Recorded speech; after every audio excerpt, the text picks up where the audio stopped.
Hey guys, I'm RozaldVaneGAME. Welcome back to another episode of the 25th Ward, the Silver Case. Where we last left off was that, we found out the results of the end of the correctness, I guess I would say. Like, we ended off correctness and the chapter called Boys Don't Cry. And then we ended up having Transmitter, which is the next section of that particular branch of the story. So I'm going to skip out on that for now. I'm going to take a break from correctness and get into placebo, which I do not know exactly if this is going to hurt the story if I choose to do this one first, or if it will enhance the story by telling me what to expect for the next bit that I might have missed out on from some other places. But let's try it. Itsusu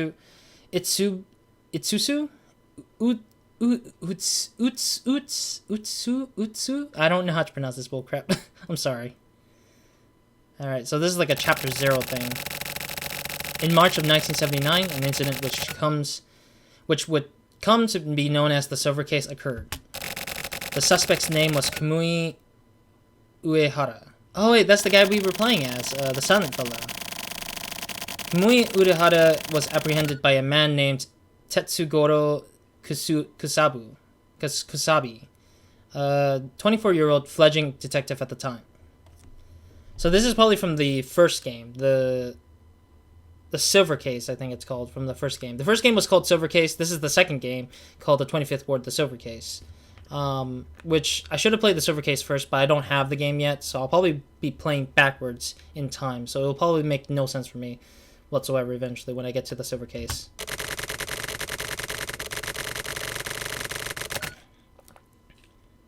Little is known about Kamui Uehara, such as what sort of person he was, etc. However, there were several facts that have been passed down over the years, almost like an urban legend. The fact that Kamui Uehara committed his crimes in midwinter, the fact that he used some sort of special customized harpoon gun, what? The fact that he killed suspects and material witnesses in cases of crimes and human-caused disasters who couldn't be tried in court under existing laws. So Uehara has this unique way of killing people, but he does not do it in a way that's easy for people to prosecute him for, I guess. The fact that he possessed the rarely witnessed attribute known as criminal power. It is known whether Kamui Uehara kills because he is contracted by someone or because he wants to kill. It was assumed that the various mysteries surrounding this man would be solved in the interrogation after his arrest, or during the ensuing court cases. However, 5 years after his arrest in August 1984, Kamui Uehara was diagnosed with severe psychosis, and his criminal trial was cancelled. In September of the same year, it was decided that preferential measures would be implemented, and he was admitted to the Kanto 24th Ward IMM Hospital Psychiatric Ward. So, Uehara was diagnosed with something called a psychosis, but I don't know what psychosis is. I'm very oblivious. Let me check what psychosis is, since we have a phone here, so. I'm sorry, I always do this sometimes when I'm just like, I'll do something. I don't know what it is, but we'll do it. Psychosis. There we go, sorry. Psychotic disorder. Mental disorder characterized by a connection from reality. Psychosis may occur as a result of psychiatric illness like schizophrenia. In other instances, it may cause a health condition, medications, or drug use. Very common, apparently. Symptoms. A lot of behavioral and cognitive things. Mood, psychological, speech.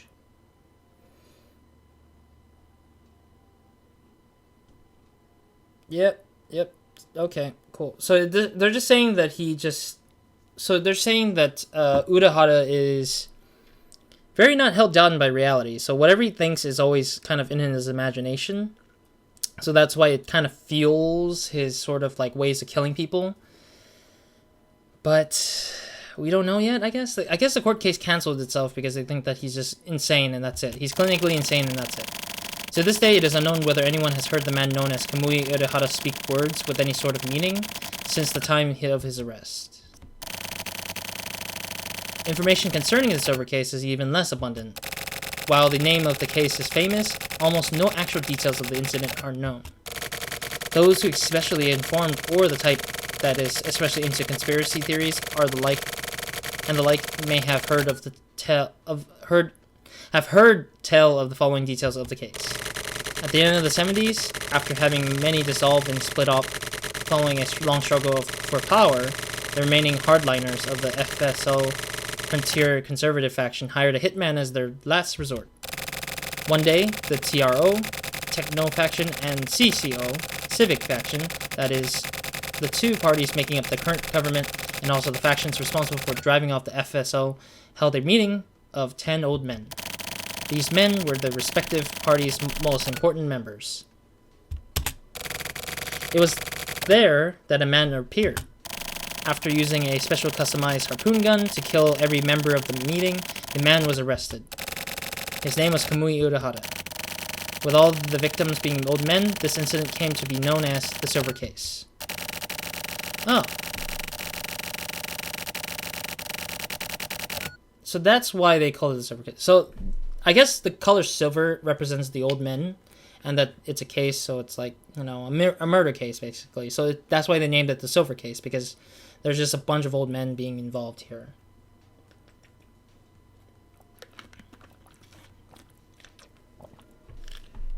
And on top of that, it's the idea that the old men have like silver-colored hair, and that's why they call it the Silver Case. So it makes sense there. Of course, no matter where nor how deeply one may search, no public records of this incident exist anywhere. The next time the man supposedly undergoing treatment showed his face to the world, it was March 1999. I'm guessing that's the guy. That's Uehara, maybe? Oh, there's the woman right there. The woman in charge of Kamui Uehara's counseling at IMM hospital at the time was killed, and Kamui Uehara subsequently disappeared from the hospital. As he continued to evade apprehension, the violent crimes piled up. 2 female civilians were killed with the harpoon gun. Additionally, 2 agents of the Special Forces Unit Republic were also killed while attempting to apprehend Kamui Uehara. Oh, 2 military soldiers, it looks like. Daigo Natsume, the acting lead of said unit, sustained critical injuries. As the murderer of the Lord reappeared in the real world and started killing once again, people began to tremble in fear, and some began to worship him. At this time, the internet has not yet become widespread and was still no more than an underground toy, but possibly due to its close relationship with Kamui Uehara, it served to accelerate his deification,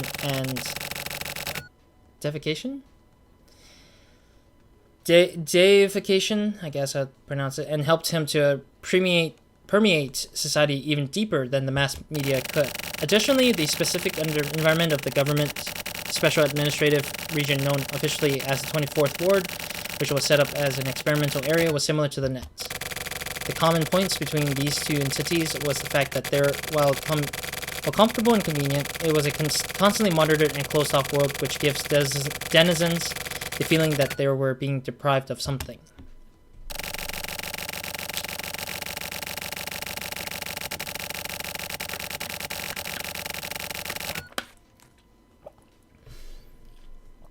Metropolitan Police Department 24th Ward's Heinous Crimes Unit christened the series of incidents occurred in March 1999 with its name, the Kamui Case. Heinous Crime Units 2 was home to Tetsugoro Kusabi. However, it was later revealed that Kamui Uehara, who had supposedly escaped from the hospital, was actually catatonic in an almost totally vegetative state. He was unable to do anything apart from eating and sleeping, let alone fatally wound anyone. The actual perpetrator of these serial killings was Ayame Shimohira, a woman with a special relationship with Kamui. The term criminal power may as well have been created by Kamui himself. Criminal power is said to be contagious. This is apparently especially true in the 24th Ward. Maybe Kamui Uehara's criminal power found its way into Ayame Shimohira and caused her to act as his copycat. That may be the case, but it may not be. Ayame Shimohira was apprehended and taken into custody by Heinous Crime Unit 2 Special Agent Sumio Kodai. Oh, Sumio is the person we talked to with Kuroyanagi. Yeah, she was talking to Sumio at the end of that chapter that we just went through in the last episode. Okay.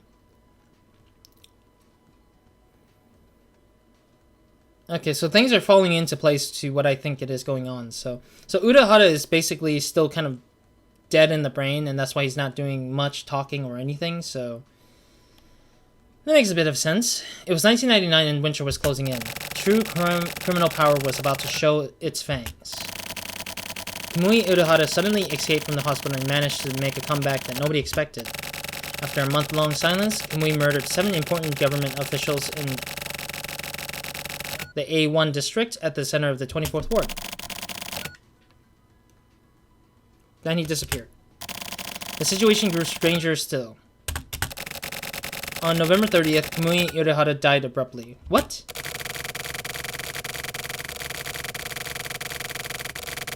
Wait, it didn't specify what year, though.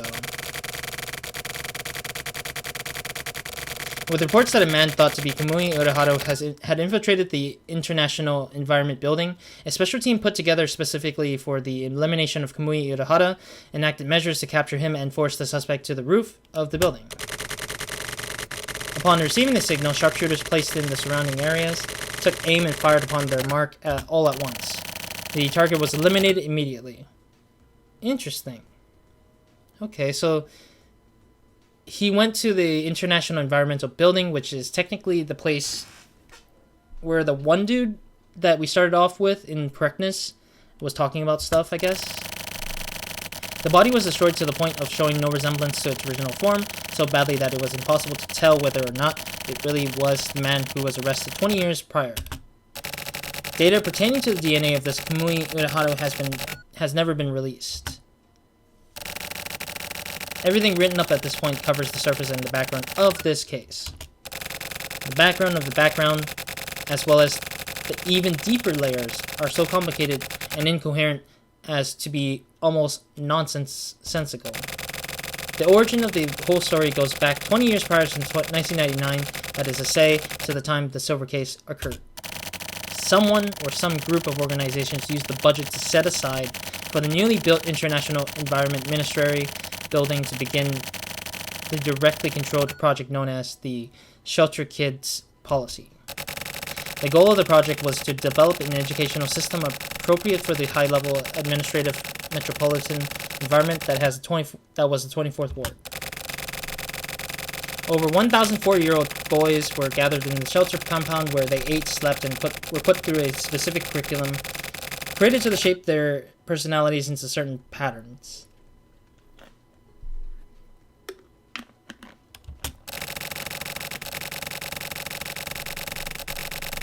The main point of the program was to insert artificial processes into the development of the ego and sense of the self of the subjects while they were still young in order to force their respective personalities and thought processes to conform to a specific mode.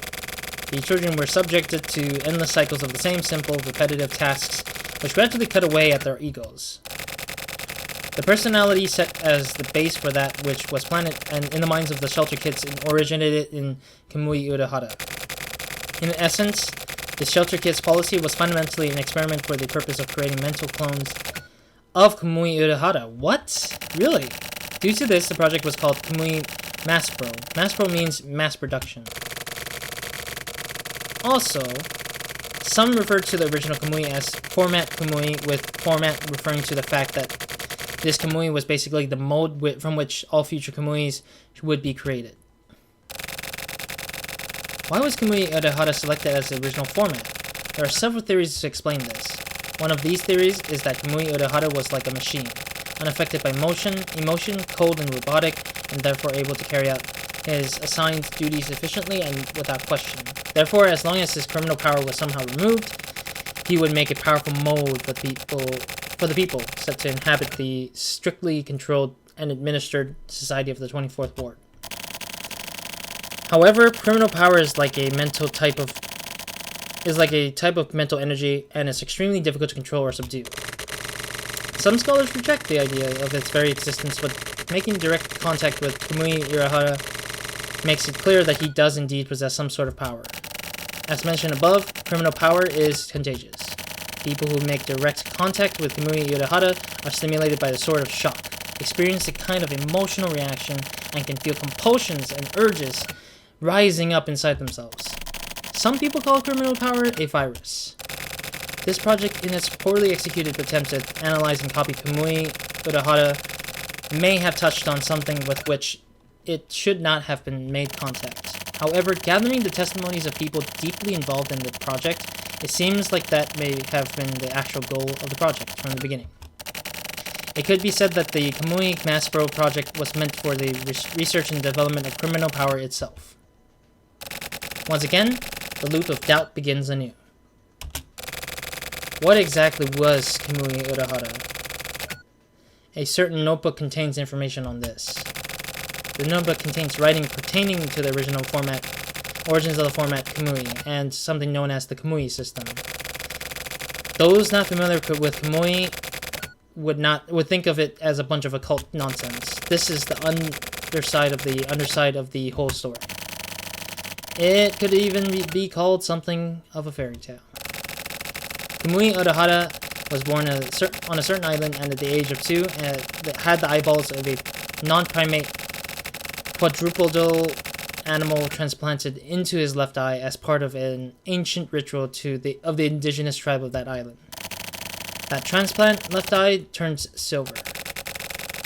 The changing of the color to silver was supposedly a sign that the progress of the program of death inside the bearer had temporarily stopped.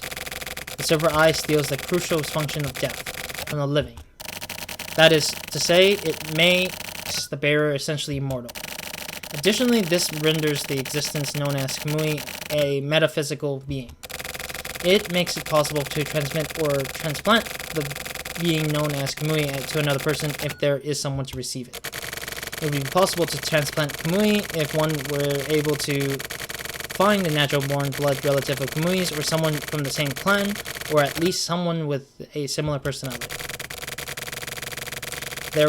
However, if there was a man-made mental clone of Kamui, then this process would go even more smoothly, or at least the scientists behind the Kamui Mass Bro project believe so. Kamui dies, and if the next physical body to host the transplant is found, then the next Kamui is born. According to the old lore, within the potential Kamui stock there exists to be one charged with protecting the next Kamui. There are also others to whom other duties are assigned. This is the general outline of the Kamui system. The most crucial point to those who are aware of these secrets is the fact that it is possible for a normal person to take the silver eye and make it their own. By replacing their own eye with a silver one, it is possible for a person to gain the power of immortality. This is true even for those who are not originally shelter kids. It is possible as long as the Kamui system continues to work. This is where a certain man who wanted the silver eye for himself had an idea. He could simply cultivate the field known as the Kamui system. If criminal power could be controlled, then the shelter kids would become easily controllable citizens. If necessary, this criminal power could be awakened, providing excellent solid soldiers in time of need. Jesus, this reading is so freaking long, it's not even stopping. My brain hurts just reading through all this and trying to, remember all this information. Alright, give me a second, let me think. Let me finish this reading, and then if they erase the whole thing again, I'll probably talk about it. But then the eyes of animals would be transplanted into the subjects, and if one of them turned silver, it would be taken. The silver eye could also be sold. Okay,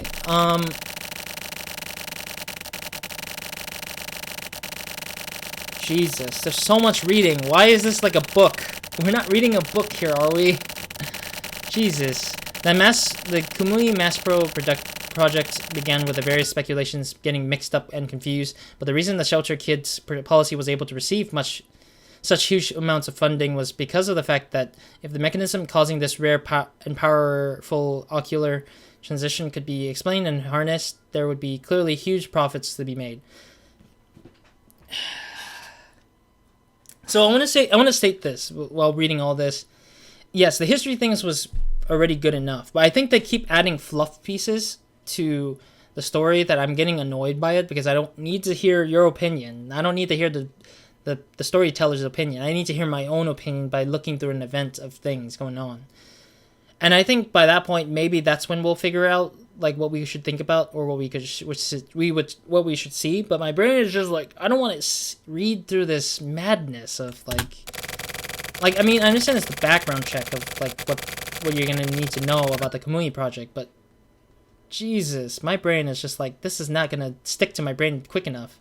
The funding was essentially investment money for creating a production facility for Silver Eyes. It was said that the main investor was the TRO, which is one of the old men in the freaking Silver Kids. I get it. I kind of get the idea that those guys funded the Shelter Kids policy and they were meeting up about something else.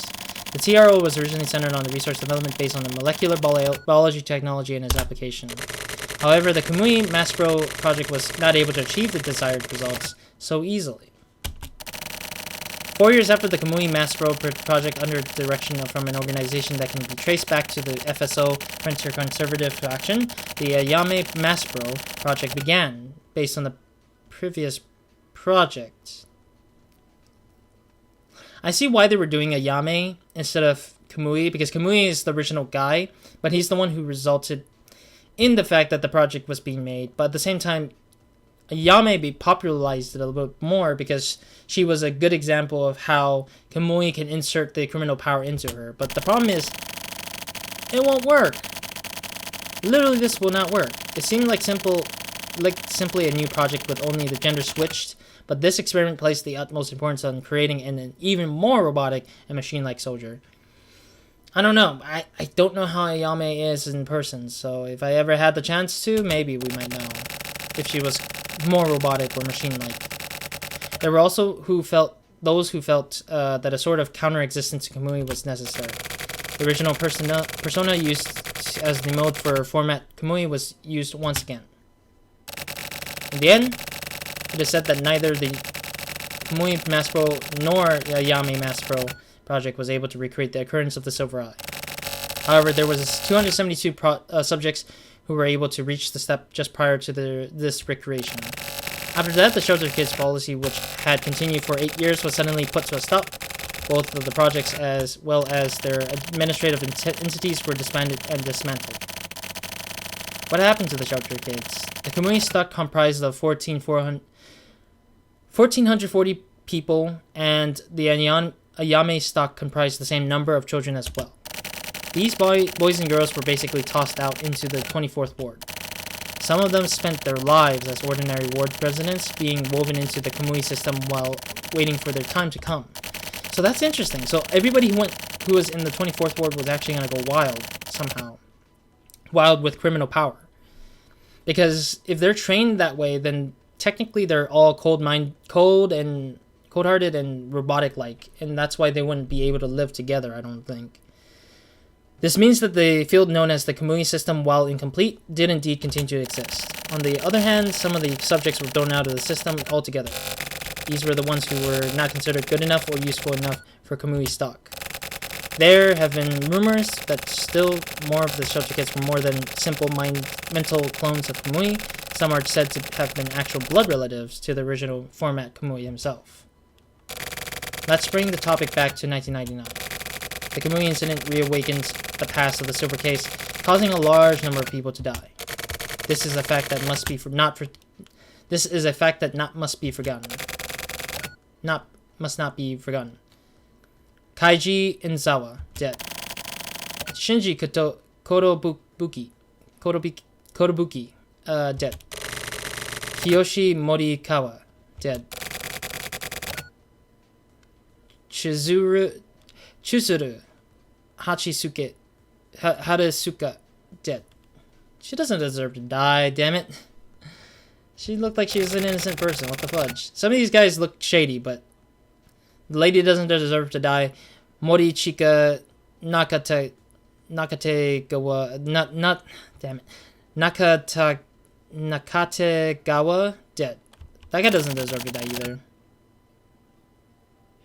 Ryu Munakata, dead. The guy on the top right corner. He's sitting on a bench for some reason. On the other hand, there are some who survived. Ayame Shimomura, alive. Sumui Kodai, alive. Tetsugoro Kusabi, alive. Sakura Natsume, alive. However, this is no guarantee that this list is completely accurate. Some of those thought to be dead may still be alive, and the opposite is also possible. One thing that needs to be said in closing is that sometimes miscalculations happen. This is especially true with the conspiracies and works of the Sinister's design. This is because the sun is always watching from above. One such miscalculation was the decision to produce Ayame along with Kamui. Maybe nobody stopped to think about what the opposition, the struggle for supremacy, and the cross-fertilization between Kamui and Ayame would bring. So that means that we were planning on having both Kamui and Ayame make love and have a child to create something more evil and sinister than both of them separated. While the original intent was to create a man-made mass production factory for humans, they may have simply been creating a nest for Kamui himself like worker bees. Furthermore, what about the rejected Kamui clones? With regards to possible meanings and purposes for their very existence, sadly nothing comes to mind. Let us now delve further into the underside of the background of the whole story. The theory that Kamui Uehara never even existed in the first place. Or rather, he did indeed exist, but not as a hitman. It is said that he existed only as an ordinary ward president. This theory appears to be true. If so, then the several prerequisite conditions are rendered nil. But the true villain of this other story of the other silver case would be Kaoru Hachisuke. That's right, your father. My father. My father? Who are we playing as? That's the question. You're saying our father, but who are we playing as in this part then? If I just leave you with this little thought, I'm sure you'll come to remember all sorts of pertinent information. Well then, from here, I'm going to use hypnotic suggestion to seal off all of these records and memories. Once you find the mobile phone number hidden inside the turtle and open the mail, this memo should reach your phone after a few hours. Inside the turtle, phone number hidden inside the turtle, and open your mail. A crow is none the whiter for washing. This is an old expression that means that something naturally black will always be black. You cannot change the true essence of a thing. At least I hope so, that I can continue to be me for as long as I am around.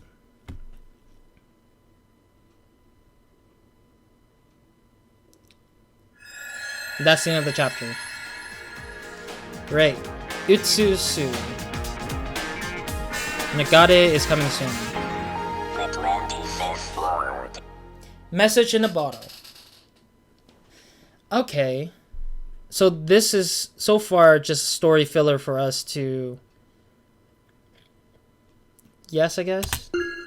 I like how there's an achievement right there. Alright. So that's filled up. Okay. That's a weird-ass chapter I've never seen before. Should I end the episode? No. I'm going to go into the other place, which I will give at least... I want to give Matchmaker at least a chance, so let's do it. I want to give at least a chance for one chapter for each section first, before moving back to the correctness branch, or the transmitter branch, I guess now. But interesting. October 6th, Seaside Park. Hey. This is the place where the two guys kept talking at, isn't it? Oh, whoa, what the hell? This guy's different. Is a different art style in some way. Tsuki. So, I saw how you ate your lunch, and it made me feel a bit uneasy. How come? Yesterday at the cafeteria, you had a B set, right? Huh. Yeah, so? And that comes with the miso soup, right? So, does the A set though? So does the A set though. Anyway, it comes with the miso soup, right? And you ate your main dish and your rice. And then, at the very end, you slurped up the whole damn bowl of soup. Ah, so that's what you're talking about. It's a habit from when I was a kid. That's the problem. That B set includes the miso soup. You gotta eat the soup together with the rest of the set. Otherwise it F's up the flow of the meal, and there's no longer any point in it being a set, is there? But that's just how I eat. Then fix that crap. Our job is to create the general flow of things. This is exactly the type of thing you need to be more meticulous about. I'll be careful from now on. Oh yeah? Also, last week, you were eating Mount Blanc at your desk, weren't you? That's just... That apartment building, that's the scene of the crime, isn't it? Let's talk about this later. So... Okay, so this is actually interesting now. This is different now. Because, from what it looks like, high-rise apartment. Back to the high-rise again. This is the 25th ward still, so that's interesting there. So, the interesting bit for this part is that we're starting off with something interesting, because in the last episode, one of the guys says, avoid Mont Blanc coffee or latte. And Mont Blanc is something that this lady drinks. So there's something to do with... This is probably an older time period of what's going on with the events of what's going on in like the correctness branch, pretty much. So this is probably an older time. So this is probably like years before the 25th ward being the thing, or it could be years after the 25th ward has been done, or after the correctness has been done. But we don't know yet. We still don't know exactly what is to be here. So let's look. Pretty nice weather, huh? Talk. Oh yeah, this is your HC unit ID. Our tech guys are pretty impressive, aren't they? This thing is a real piece of work. Also, we've already contacted the apartment complex about the investigation under the name Shiroyabu. The guy in a guy in the HC unit. What? Shiroyabu is being investigated? Everything else is all prepared and ready to go. Okay then, now you're gonna go into the apartment complex and make contact with the diver and the surviving delivery man.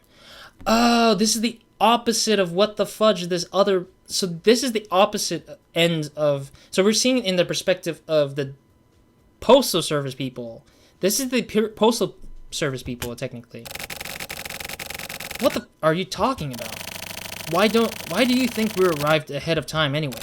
I told you yesterday we're gonna check out the dead guy's apartment first, right? Okay, to the apartment then. I'm gonna take the whole goddamn night to tell you about the Mont Blanc thing. Alright, so I guess we're moving in anyways.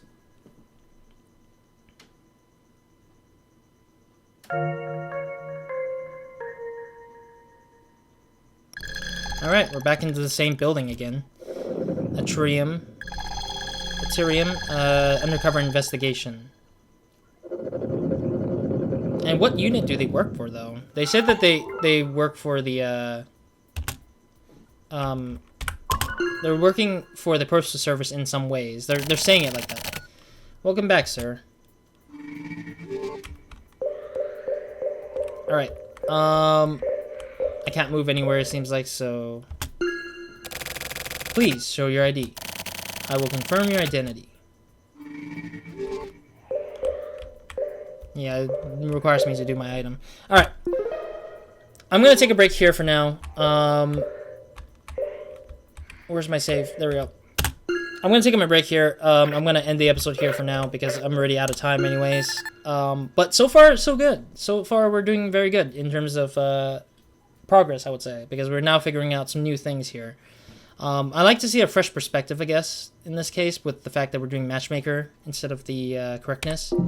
But that's something that I preferably would like, and I didn't know if it was going to result in some spoilers to what the hell we're looking through in terms of correctness and later on transmitter with that one branch. But so far it's interesting how we're seeing it in a different light of things. I'm sorry we spent so much time reading off of whatever that story was about the Uehara, because I didn't know anything about Kamui Uehara up until the point where we read that story. And I believe he probably was from the Silver Case, like the previous game of this game. So it could be that too. So I have no clue what to think. I have no clue what to expect. But I'm glad that they filled us in from that. But I should have read that first, and I didn't know that was the first thing we would have freaking had to see before then. But yeah, who knows? I mean, we've gotten to the point of what we need to do with that. So in the next episode, we'll go into this whole building and investigate whoever these people are. We'll get to know these people, hopefully, and then we'll hopefully get a better view of what the hell's going on in the background in the other places, like the criminal places, or the bad side of things. Other than that, that's it for me in this episode, and yeah. Hope to see you guys in the next episode or in a video minds, and hope you guys have a great, amazing day, good night, or whenever you watch this, or whenever you're watching this. So, yeah. Roz, out.